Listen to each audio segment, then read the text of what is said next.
Sziasztok!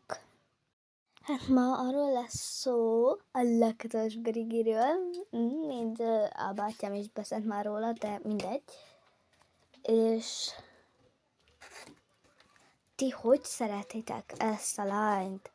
Tudom, mondta, hogy bocsánat, de amit utána mondott, meg amit csinált veletek, még mindig azt mondjátok, hogy nem baj, megértem a bocsánatkérésedet, meg ilyesmi. Nem. Én soha nem leszek vele barát, meg ilyesmi. Nem. Nézzétek ezt a videót, ahol bocsánatot kért. Utána mi lesz, majd tátott szájjal lesztek, meg ilyesmi. Igen, most leoltódott a lámpa, és azt szeretném nektek elmondani, hogy most írjatok, nagyon szépen örülnék, hogy most nem csúnyát írnátok a kommentem alá, és bocsánatot kérek, nagyon bocsánatot, hogy loptam. Hát látjátok, hogy bocsánatot kért, de ez nem igaz, nem bocsánatot kért, mert ha bocsánatot kérne, akkor szomorú lenne, meg ilyesmi, de nem. Még így örül, meg ilyesmik, de megmutatom nektek. Milyen Raktam magamból a dűt. Igen, tettek róla. Tényleg nem. Arra van. Tettek róla. Undorító a lábam. Gyere, nézd meg. Ez neked undorító. Cigány leány. Cigány lábba. Milyen szép házba vagyok. Pálmafa, jacuzzi, trambulin, minden.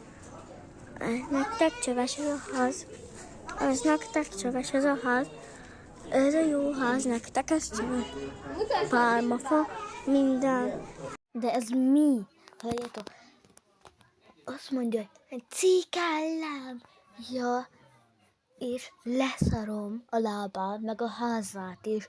De mi ez? Mi ez? Most mindenki elkezdte szeretni, meg minden. Én a bátyámmal, úgy értve Biós és Roli Bumval utáljuk, de nagyon. Mi vagyunk neki a biggest étörje. És remélem, hogy változtat a stílusán, meg minden. És én azért utálom, mert kopizott titeket, csúnyán beszélt veletek, meg ilyesmi, mert mondjuk egy olyan küldött, egy pozitív valamit küldetek neki, egyből azt mondja rátok, hogy fogyatékos, meg ilyesmi. Szóval ilyen ne írjatok soha a videójára, meg semmi. Mert én írtam rá, de az volt, hogy nem látta. Írtam neki, hogy nézze már meg.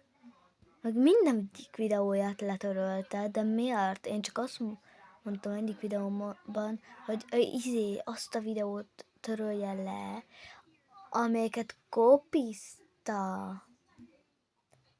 Nem azt, amelyiket ő csinál, meg ilyesmi. Meg sziasztok!